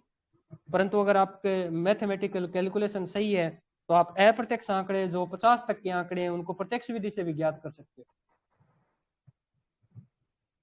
परंतु उन्होंने सरलता क्या की है, दृष्टि से सरल। हाँ सरलता की, बस इतनी ही है कि वो जटिल न हो, इसलिए सरलता की दृष्टि से। और अप्रत्यक्ष विधि में क्या होता है कि पदों की संख्या अधिक होती है। अधिक होती है मतलब अधिक ही होती है, यानी कि कुछ ज्यादा ही होगी, 40 50 या 60 तक की होगी, हो सकता है उससे 20 या 30 तक हो। कोई नॉर्मल संख्या नहीं है, क्योंकि ज्यादातर तो नॉर्मल जो संख्या प्रत्यक्ष विधि में होती है वो 5 7 8 10 तक के ही क्या होते हैं कि पदों की संख्या होती है, वहां तक ही होते हैं। और ज्यादातर क्वेश्चन हमें मिलते हैं वो 5 पदों तक ही मिलते हैं, 0 से 10, 10 से 20, 20 से 30, 30 से 40, इस प्रकार 5 तक ही मिलते हैं। परंतु ज्यादातर बड़े संख्याओं में वो अप्रत्यक्ष विधि का, इसमें पदों की संख्या वो होती है अधिक तथा मान दशमलव में हो तथा अप्रत्यक्ष विधि का उपयोग करना उपयुक्त है उसमें।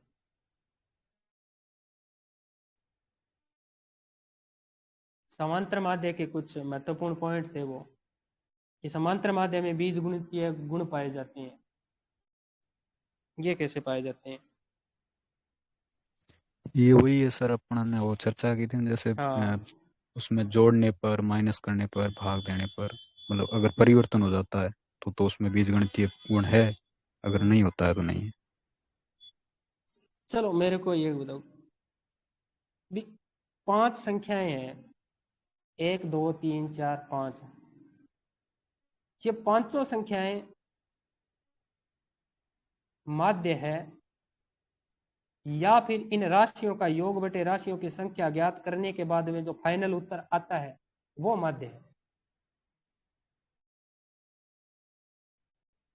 वो तो सर उत्तर आता वही है। हाँ, कई बार क्या होता है, 4 संख्याएं दे दी, 91, 92, 93 और 94। अगर आपसे पूछे कि इनमें से कौन सा माध्य है, और चौथी इनको योग करके और राशियों का योग बटे राशियों की संख्या ज्ञात करके और उसका जो फाइनल उत्तर है वो निकाल कर वो संख्या और लिख दे साथ में, फिर वो ऑप्शन में पूछ ले कि निम्न में से कौन सा माध्य है, तो वो माध्य नहीं है जो ऊपर संख्याएं दी हुई है, वो तो पद है, उसके श्रेणी यहाँ से। पद है। अगर सिर्फ 91 दे रखा है ना, वो तो उसका पद है, ठीक है, 91, 92, 93 ये तो उसके पद है। परंतु 0 से 10, 10 से 20, अगर ये जो डायग्राम दे रखा है ना 10 से 20, 0 से 10, ये है इसका वर्ग। वर्ग और पद में अंतर है। पद तो होता है एक अकेला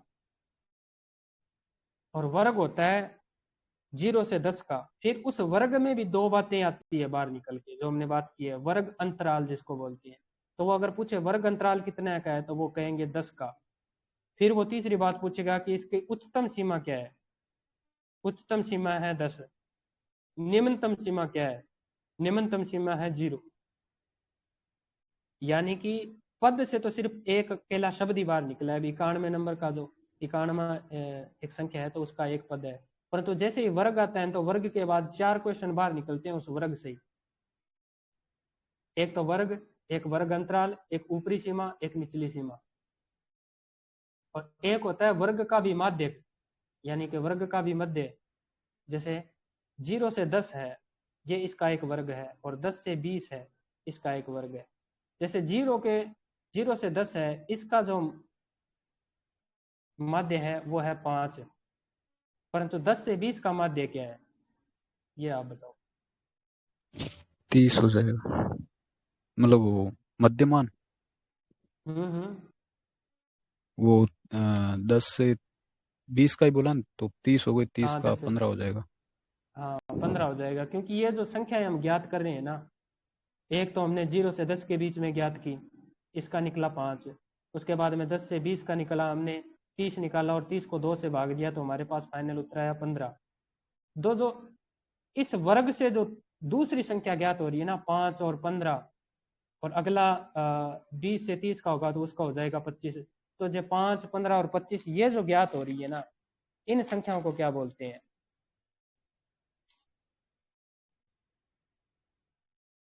ये बताओ। मध्यमान होता है, लेकिन इसे वो एक्स से डिनोट करते हैं। हाँ हाँ सही है बात, एक्स से डिनोट करते हैं, परंतु उसका नाम क्या है? मध्यमान। मद मध्यमान तो हो गया सर, वो तो खुद एक अकेला शब्द मध्यमान है। परंतु ऐसे चलते चलते जैसे एक समक सारणी है, वो तो समक सारणी हो गई। जैसे तो 0 ये से 10 और 10 से 20 है, इसके बारे में बात करेंगे तो ये तो सतत श्रेणी है। परंतु जैसे 5, 15 और 25 निकला है, उसका क्या नाम है? उसका नाम है खंडित श्रेणी। हाँ सही। उसका क्या नाम है? खंडित श्रेणी। खंडित क्योंकि श्रेणी। हमें पता होना चाहिए कि असल में सतत श्रेणी है क्या चीज।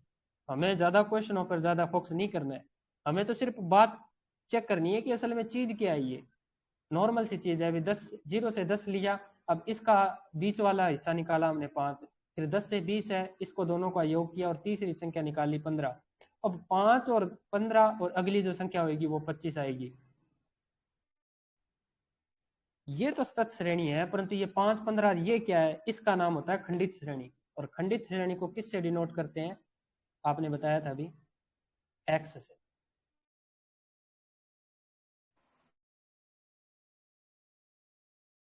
ठीक है, तो ये खंडित श्रेणी आगे आएगी, क्योंकि आगे आया था ना वो सतत श्रेणी, व्यक्तिगत श्रेणी, खंडित श्रेणी, और एक और था ना, क्या नाम था उसका?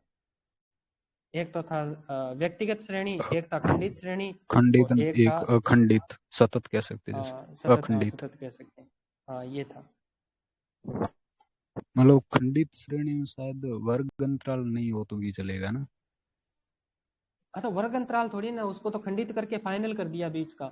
अब देखो 5 है, 5 में 5 जोड़े आगे की तरफ तो 10 वहां पर 10 आ गया, और 5 में पीछे की तरफ 5 चले उससे, यानी 5 से 5 पीछे चले तो 0 आ गया। तो आ गई ना दो संख्या, एक तरफ 0 आया, दूसरी तरफ। जैसे 15 है, 15 से 5 प्लस किए तो 15 से 5 प्लस करते ही 20 हो गए, और 15 से 5 माइनस किए तो 10 हो गए। तो वो 10 श्रेणी हो आ गई गए। ना वापिस, जो हमने जो प्राथमिक सही। श्रेणी थी अपनी, हाँ, वो आ गई। तो ये बीच वाला है जो मध्य वाला पद, तो ये मतलब खंडित खंडित श्रेणी का श्रेणी जवाब। से वर्ग अंतराल, मतलब वर्ग अंतराल निकाल सकते हैं। हाँ निकाल सकते हैं। ये था नॉर्मल सा। प्रत्यक्ष विधि हो गई, अप्रत्यक्ष। बाकी बीजगणितीय गुण थे, सर ने तो बताया था। क्या बीजगणितीय गुण माध्यक और बहुलक में पाए जाते हैं क्या? माध्य और बहुलक में नहीं पाए जाते, लेकिन माध्यिका के अंदर अगर देखें थोड़ा बहुत उसमें प्रभाव पड़ता है, बाकी सरने का नहीं पड़ता है। हाँ, केवल इसी में है। ये सबसे सुपर इम्पोर्टेंट क्वेश्चन है इसका। ये समांतर माध्यम में बीज गुणितीय गुण पाए जाते हैं, बाकी किसी में नहीं पाए जाते। यानी कि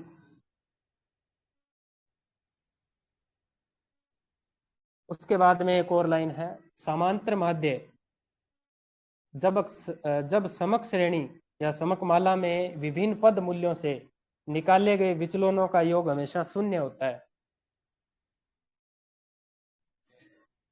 ये लाइन लिखी है क्या? हाँ, ये लाइन तो तभी समझ में आएगी जब सवाल करेंगे। क्या चीज है? स्क्रीन पर नहीं है सर, ये थोड़ा सा नोट्स की हैं, ये बातें इसमें नहीं लिखी है, क्योंकि इसने तो माध्य को मात्र एक पेज में सिमट सिमट गया, मतलब इतने में गुण और दोष में कर दिया इसने। बाकी कुछ पद थे जो सर ने लिखवाए थे। अपने सर ये पीछे वाले गुण दोष ही काम के। हम्म,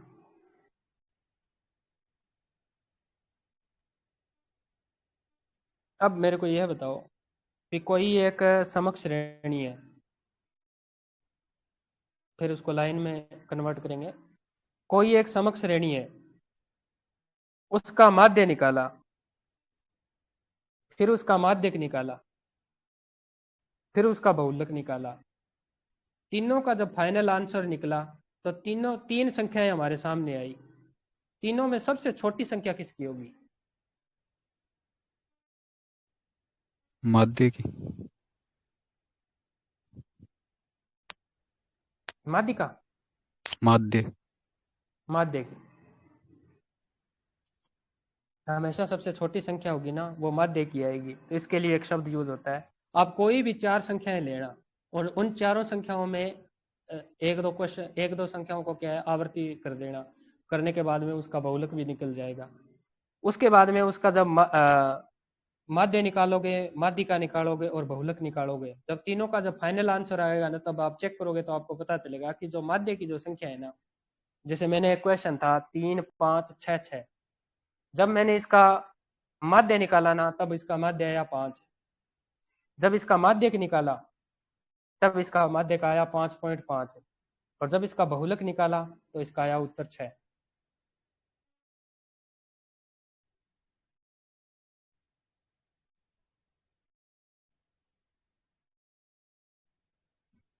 परंतु इसमें और हो सकता है, अगर 6 की जगह मैं 3 3 कर देता तो बहुलक 3 हो जाता, फिर तो वो उससे छोटा हो जाता। चलो कुछ करते हैं इसके बारे में। कथन ये है कि समांतर माध्य से निकाले गए विचलनों के वर्ग का योग हमेशा न्यूनतम होता है।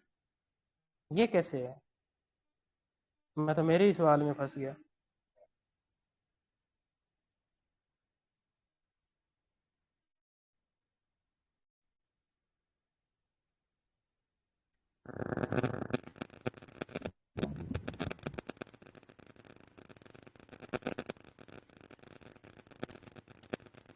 चलो देख ले। हेलो हाँ जी, हाँ जी। सर, ये कहना चाहता है, मतलब हमने माध्य ले लिया किसी भी संख्या का, हम्म, तो फिर जो तीन चार संख्या है जिनका माध्य लिया है, हम्म, उन उस माध्य में से उन संख्या को घटाएंगे, घटा कर उसका वर्ग करेंगे, है ना। हम्म। वर्ग करके फिर उनको जोड़ेंगे ना, वो योग आएगा ना। वो जैसे अच्छा। माध्यिका से ले लिया या कल्पित माध्य से ले लिया या बहुलक से ले हाँ, लिया, जैसे कुछ से ले लिया, उनसे करे तो उनसे सबसे न्यूनतम माध्य का आएगा। अच्छा ऐसे है फिर, यानी कि मेरी थ्योरी गलत है ये। क्योंकि इसमें अगर मैंने 3 5 और 6 6 लिया है, तो ये तो मेरे अकॉर्डिंग 6 6 का बन गया, परंतु यहाँ पर 3 3 भी तो आवर्ती हो सकती थी।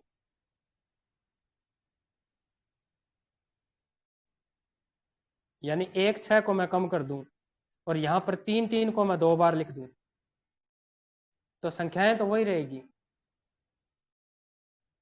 परंतु इसका बहुलक चेंज हो जाएगा, बहुलक 3 हो जाएगा और 3 उस माध्य से छोटा हो जाएगा। ये तो मेरे हिसाब से।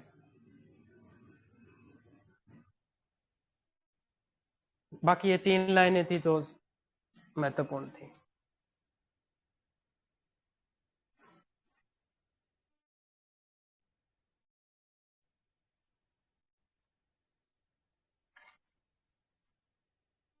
अब है माध्य की 3 श्रेणियां हैं। एक तो व्यक्तिगत श्रेणी है, खंडित श्रेणी है और सतत श्रेणी है। खंडित श्रेणी को कहते हैं विच्छिन्न श्रेणी और सतत श्रेणी को कहते हैं अविच्छिन्न श्रेणी।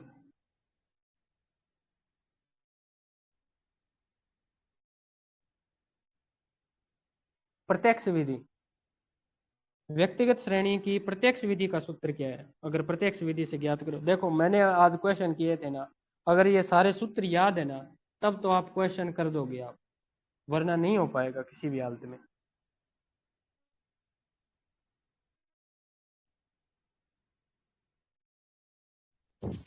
आपने कौन सा पूछा अभी?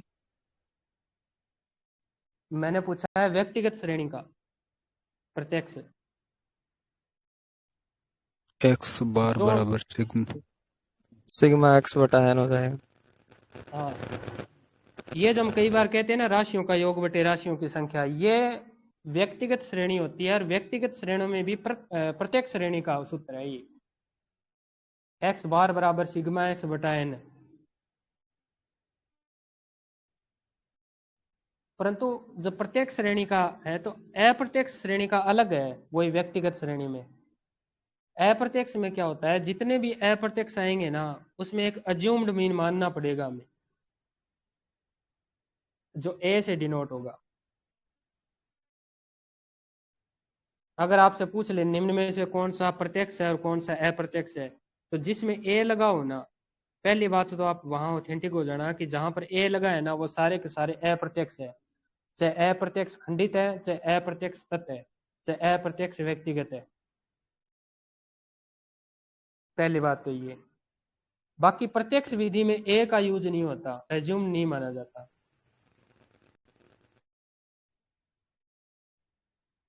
दूसरी बात है कि अज्यूम क्या मान सकते हैं हम, कोई संख्या निर्धारित है क्या कि भी बड़ी संख्या हो और छोटी संख्या हो, इनके बीच की संख्या, या फिर छोटी संख्या है उससे थोड़ी सी बड़ी संख्या को, या बड़ी संख्या है उससे जस्ट नीचे वाली संख्या को, या फिर कोई संख्या 1 से लेकर लाख तक की, या कोई भी है एक्स वाई जेड।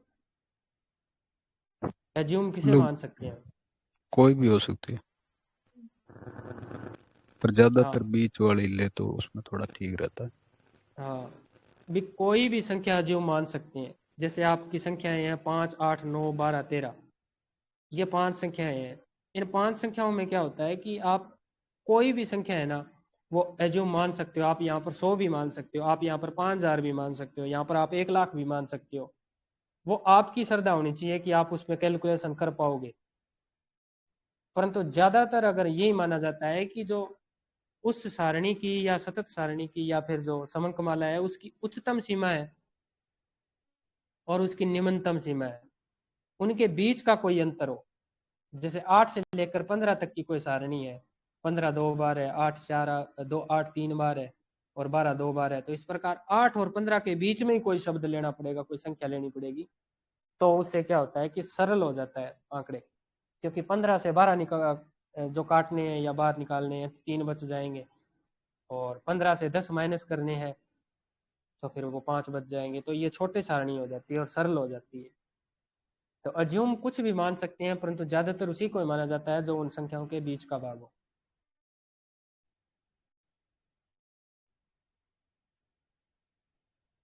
तो अप्रत्यक्ष विधि का सूत्र क्या है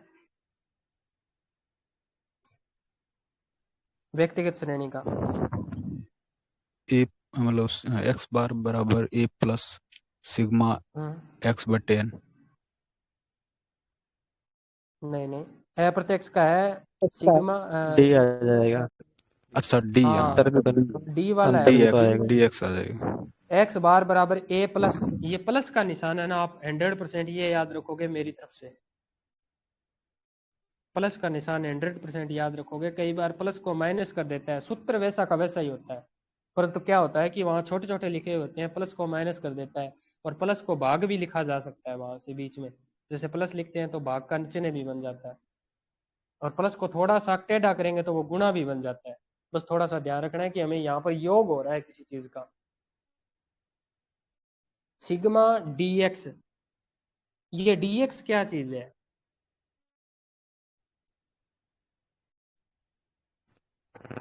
dx डी का तो अर्थ क्या है? कल्पित माध्य से जो अंतर लिया था उसका मल्टीप्लाई कर देंगे फ्रीक्वेंसी से और उसका योग कर देंगे, लास्ट में सिग्मा dx हो जाए। तो सिग्मा dx का मतलब ये है कि विचलन का योग। नहीं सर, सर ने वो तो विचलन dx आया ना, विचलन आया ना, विचलन हम्म, आया ना, विचलन। और इंडिविजुअल हम्म, श्रेणी में जो भी संख्या हुए 3 4 5 और जो अंतर आया उनको मल्टीपल करके उसका योग करके फिर निकालेंगे, फिर n का भाग दे देंगे। हाँ n का भाग दे देंगे। n कितने पद है? 5 पद है, हाँ 6 पद है, कितने पद है, तो वो उनसे है। क्योंकि यहाँ व्यक्तिगत श्रेणी में n का मतलब पद है, ये बहुत महत्वपूर्ण है बात है, क्योंकि खंडित श्रेणी में n का मतलब पद नहीं है वहां। के बाद में है खंडित श्रेणी। खंडित श्रेणी और सतत श्रेणी के चारों के 4 सूत्र है, 2 उसके हैं, एक तो प्रत्यक्ष का, एक अप्रत्यक्ष का। सतत के भी हैं प्रत्यक्ष और अप्रत्यक्ष के, दोनों के सूत्र सेम है, दोनों के सूत्र हैं वो बिल्कुल सेम है। जैसे खंडित श्रेणी का सूत्र है x बार बराबर सिग्मा एफ एक्स बटा सिग्मा एफ।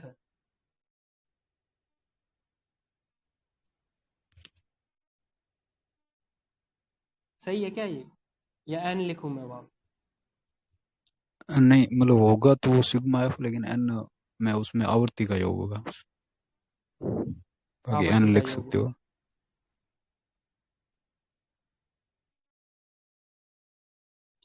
क्योंकि यहाँ पर सिर्फ एन लिखने का इतना ही मकसद है कि यहाँ एन दर्शाया जाता है सिग्मा एफ को।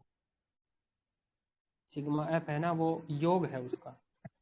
एक तो सर एफ होता है, ऊपर ऊपर ओनली एक्स लिया था हमने, है ना, और नीचे हम ले रहे हैं फ्रीक्वेंसी वाली संख्याओं का योग ले रहे हैं, तो जो एन आएगा ना वो भी फ्रीक्वेंसी वाला ही एन आएगा।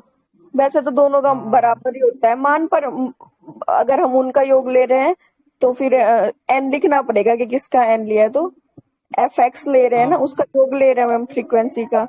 अब एक्स नहीं है, अब एफ एक्स है, तो नीचे भी एफ हाँ आएगा। ऊपर हाँ, ये सिग्मा सही एक्स है, बात है। जो एन है वो एक्स एक्स की संख्या की एक्स कितने थे एन, और यहाँ पे एन का हम्म, मतलब है कि सिग्मा एफ कितने थी। हाँ बिल्कुल सही है। इसमें क्या है कि सिग्मा एफ एक्स बटा सिग्मा एफ एन, तो यहाँ पर ऊपर भी सिग्मा एफ एक्स है और नीचे भी सिग्मा एफ एक्स नहीं है, सिर्फ वहां पर एन है। एन है वो क्या है कि सिग्मा एफ वाली जो टोटल काउंटिंग है ना, जैसे 5 है, 4 है, 3 है, 2 है, 1 है, 12 है, 15 है, 27 है, 28, 32, इस प्रकार की जो संख्याएं हैं बारंबारता की, उन बारंबारताओं की संख्या का योग है वो। क्योंकि इसके साथ में लगा है सिग्मा शब्द। सिग्मा का अर्थ ही है कि फ्रीक्वेंसी का योग किया हुआ है, और उस योग को ही बटा में लिखा है। क्वेश्चन सीधा भी आ सकता है कि खंडित श्रेणी में सिग्मा एफ एक्स किससे भाजित होता है? बारंबारता से होता है, या सिग्मा एफ से विभाजित होता है, या एफ एक्स से विभाजित होता है, या एन से विभाजित होता है?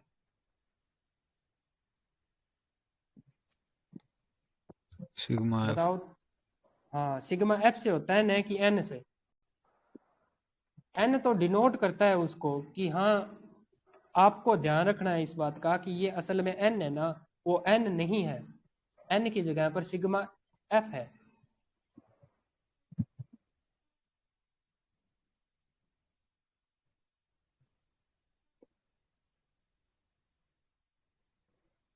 अगर आपसे पूछे कि भी 25 बच्चों की बारंबारता का योग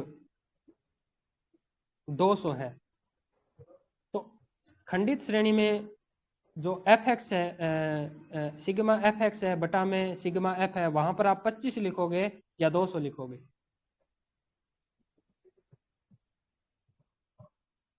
सिर्फ एक्स तो योग आएगा ना, 200 आएगा। हाँ 200, बस क्वेश्चन यही है मैम। क्वेश्चन बहुत ही सरल है, सर बता रहे थे कि भी जो क्वेश्चन होगा ना वो ज्यादा हार्ड नहीं होगा, सरल ही होगा। हमें तो सिर्फ क्या है कि ये कई बार क्या होता है कि हम इन शब्दावलियों से थोड़ा दूर ही रहते हैं, और कई बार पढ़ते हैं तो फिर इतने कोई मोटिवेशनल स्टूडेंट होते हैं वो हमारे पास जुड़े हुए नहीं होते हैं, फिर क्या होते हैं कि इसको टाल मटाल करते ही रहते हैं कि कल पढ़ लेंगे, परसों पढ़ लेंगे, तो फिर वो आगे से आगे जुड़ जाते हैं। एक ही चीज पर अगर 5 बार बात हो जाए तो 5 में से अगर 4 बातें अगर नए समझ में आए तो 5वीं बात हो सकता है क्लिक हो जाए दिमाग में।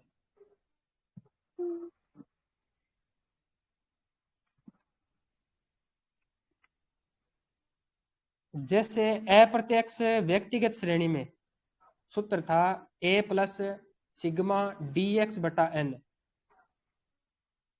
परंतु यही जो खंडित श्रेणी का आएगा ना तो वहां पर सिग्मा डी एक्स जरूर है, परंतु सिग्मा और डी एक्स के बीच में एफ हो रहा जाएगा, सिग्मा एफ डी एक्स,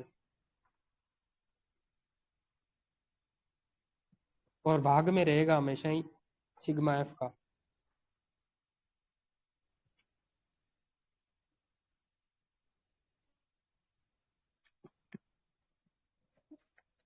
मैंने एक अपनी तरफ से लिखा है, उसको थोड़ा सा करेक्ट करना, आप बताना उसमें से क्या सही है क्या। वो मैंने लिखा है sigma F x,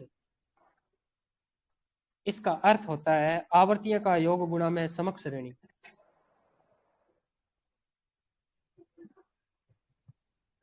sigma F x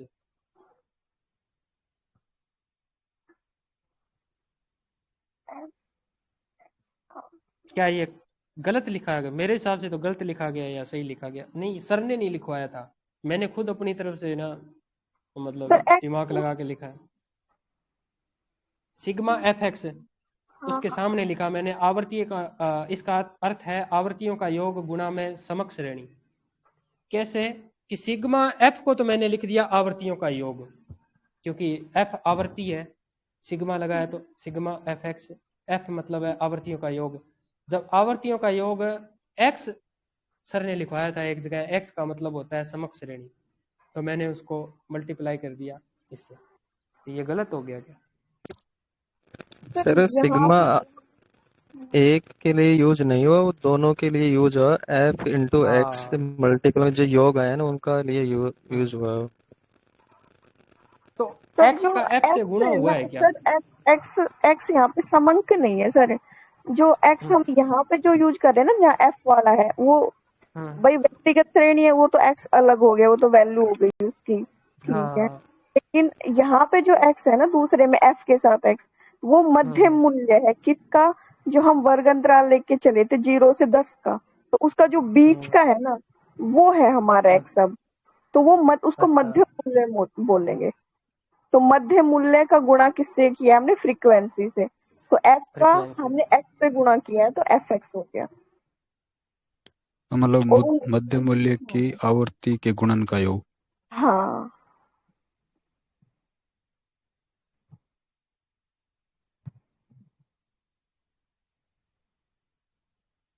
जैसे सिग्मा एक्स है, हाँ, इसका क्या ना, इसको क्या कहेंगे सिग्मा एक्स को?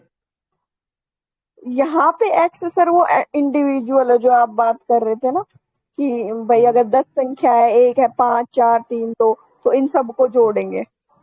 हाँ, पद मूल्यों का योग मैंने लिखा है, पद मूल्यों का योग। हाँ,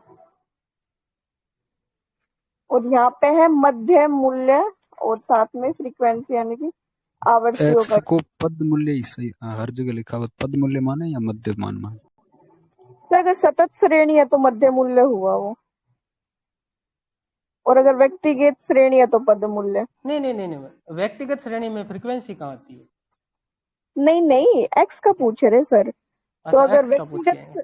हाँ, व्यक्तिगत है तो फिर वो पद मूल्य है, और अगर सतत श्रेणी है तो फिर वो मध्य मूल्य है, क्योंकि वो फिक्स तो नहीं है, वो 0 से 10 के बीच है, वो कोई भी नंबर हो सकता है। कोई तो भी हो हम तो सकता है। हमेशा मध्य वाला लेके चलते हैं कि 0 से 10 हाँ का मध्य 5 है, 10 से 20 का 15 है, तो ये मध्य का मूल्य हाँ। हो गया।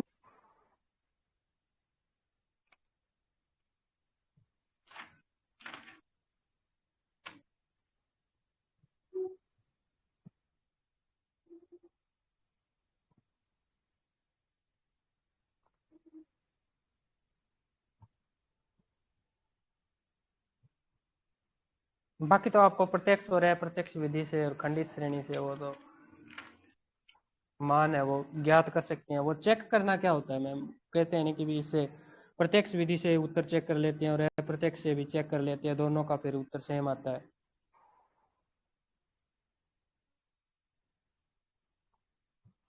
मतलब सर? मतलब ये है कि जैसे सर ने व्यक्तिगत श्रेणी लिखाई, व्यक्तिगत हाँ। श्रेणी में पहले लिखवाया प्रत्यक्ष विधि, प्रत्यक्ष विधि का एक सवाल लिखवाया, उस प्रत्यक्ष विधि से सवाल लिखवाया तो उसमें उसका उत्तर निकाला। जैसे मान लो उसमें एक्स लिखा, उसमें 150, 120, 70 और 20, इसका सिग्मा एक्स करके 360 और राशियों का योग बटे राशियों की संख्या ज्ञात करके और इसका उत्तर निकाल लिया 90। और यही उत्तर इन्हीं आंकड़ों पर अप्रत्यक्ष विधि का सूत्र लगाकर ज्ञात किया तो उसका भी उत्तर 90 ही आया। हाँ, तो सर इसका मतलब यही है कि अगर हम समांतर माध्य ज्ञात कर रहे हैं तो किसी भी विधि से कर लो जो सुटेबल बैठे, आंसर वही आएगा। हाँ, पर ये है कि हाँ ये आंकड़े अगर सरल है तो हम सरल विधि यूज कर सकते हैं, एकदम सीधे सीधे आंकड़े। अगर पॉइंट में है तो फिर हम अप्रत्यक्ष विधि से कर सकते हैं। बाकी सर ने एग्जाम्पल तो सर ने भी सिंपल ही लिया है, क्योंकि वरना फिर पॉइंट पॉइंट में लेते तो चीजें कॉम्प्लिकेटेड हो जाती थोड़ी। हाँ तो उन्होंने तो यही सोच सीधे रहा था सीधे। कि भी हाँ हाँ। यही सोच रहा था कि एक बार प्रत्यक्ष से करवाया और एक बार अप्रत्यक्ष से करवाया और सवाल वही था और दोनों में उत्तर एक जैसे थे। हाँ, क्योंकि आप ही ने एक लाइन बोली थी, आपने ध्यान दिया होगा तो, हम्म कि अगर दशमलव वाले भी आंकड़े हैं लेकिन संख्या में हम्म कम है तो हम प्रत्यक्ष विधि से भी बात कर सकते हैं। तो इसका मतलब वही हम्म, है कि विधि तरीके अलग अलग है, बाकी आंसर तो वही आएगा। और हाँ दशमलव वाला कुछ कम संख्या कम है तो प्रत्यक्ष से निकाल दो, संख्या ज्यादा है तो अप्रत्यक्ष विधि से निकाल दो।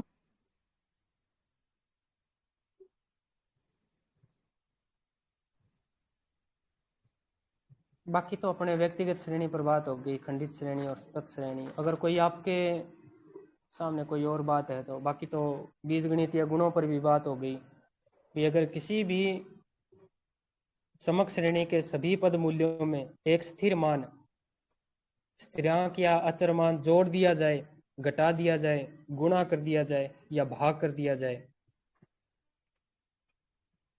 तो अचर मान के बराबर ही वो बढ़ता है। कौन? समांतर माध्य। जो समांतर माध्य 60 आया है, अगर समांतर माध्य जिस श्रेणी से 60 आया है, अब ऊपर वाली जो क्या नाम है उसका समंक माला है, उसमें अगर 2 जोड़ दिया जाए तो भी जो समांतर माध्य आएगा उसमें भी 2 जोड़ दो। अगर प्रत्येक संख्या में 2 का भाग दिया है तो समांतर माध्य है तो उसमें भी 2 का भाग दे दो तो वही आएगा। कई बार क्वेश्चन ऐसे पूछा जाता है कि समंक माला में प्रत्येक पद में 2 का गुणा करने पर भी पहले इसका उत्तर आया था 60 आया था, उसके बाद में प्रत्येक पद मूल्य को 2 से गुणा कर दिया तो वर्तमान में अब समांतर माध्य क्या होगा, तो 60 को भी 2 से गुणा करना पड़ेगा तो 120 हो जाएगा। ऐसे थे कुछ सवाल। हाँ, यही है सर।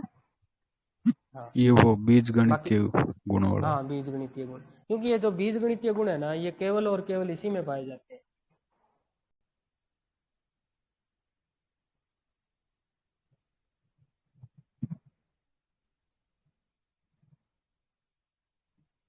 बाकी ठीक है, कुछ दिनों बाद में विषय शुरू हुई है, ठीक लग रहा है वो अब। बढ़िया हाँ। लग रहा था, ऐसे तो थोड़ा बोरिंग लग रहा था। हाँ वो क्या है कि इतने फिर दिन तो ऐसा छुट्टियां भी लग रहा था सर। बहुत आ गई, छुट्टियां भी तो खास आ गई और उसके बाद में मैंने भी कुछ पिछले टाइम से कुछ ज़्यादा छुट्टियां ली नहीं थी, इस कारण से मैंने फिर वो थोड़े काम धंधे थे। चलो कल हम दोनों को ही कंप्लीट करेंगे, माध्यक और बहुलक दोनों को ही। ठीक है या फिर माध्यक कुछ और वाला करें? सर, माध्यक वाला आज किया नहीं है साथ में, यहाँ थोड़ा किया है। नहीं माध्यक वाला किया नहीं है, माध्यक वाला वैसे तो आपको नॉर्मल तो उसकी उसके कुछ सूत्र हैं, उसकी कुछ बातें हैं उसमें, कैसा है जैसे डीएक्स है क्या होगा, उसके अलावा और छोटी बड़ी बातें हैं उसमें, क्या होना चाहिए क्या नहीं होना चाहिए, तो हम थोड़ा सा ना आराम से बढ़ेंगे आगे। जी सर। जैसे बहुलक का एक सूत्र है, सुपर इंपॉर्टेंट है, सबसे ज्यादा महत्वपूर्ण है कि 3 माध्यक बराबर बहुलक प्लस 2 माध्य। हाँ, जेड अब बराबर आपको थ्री सीधा एम दे वाला दे, वही। अगर आपको ये दे दे कि भी किसी संख्या में, या फिर किसी संख्या में 25 तो है उसका माध्य और 22 है उसका बहुलक, तो माध्य के ज्ञात करो। तो इस प्रकार से कोई दे दे, दो चीज दे दे आपको और तीसरी पूछ ले, तो आप इस सूत्र से कितने सवाल कर सकते हो। आपको या तो बहुलक पूछ ले, बहुलक ज्ञात करना हो तो बहुलक ज्ञात हो जाएगा, माध्य ज्ञात करना हो तो माध्य ज्ञात हो जाएगा, और माध्यिका ज्ञात करनी हो तो माध्यिका ज्ञात। बाकी माध्यिका में एक बहुत महत्वपूर्ण बात याद रखनी है कि जब भी माध्यिका लिखेंगे और माध्यिका की सारणी बनाएंगे तो उसके क्या होगा कि या पहले से उसको अरेंज करना पड़ेगा। जब तक आप उसको सीक्वेंस में नहीं डालोगे तब तक वह सारणी काम नहीं करेगी। और बाकी ऐसी काम है ना, ये माध्य में जरूरी नहीं है, मीन में ये जरूरी नहीं है कि आप उसको सीक्वेंस में डालो, बड़ी संख्या पहले लिखो या छोटी संख्या पहले उसके बाद में बढ़ते क्रम में या घटते क्रम में। और नहीं, बहुलक में ये जरूरी है। बहुलक में तो सिर्फ और सिर्फ भले ही 50 संख्या दी हुई हो अरेंज से, बस आपको तो वही संख्या ज्ञात करनी है जो 2 या 2 से ज्यादा बार आई है, वही उसका बहुलक हो जाएगा।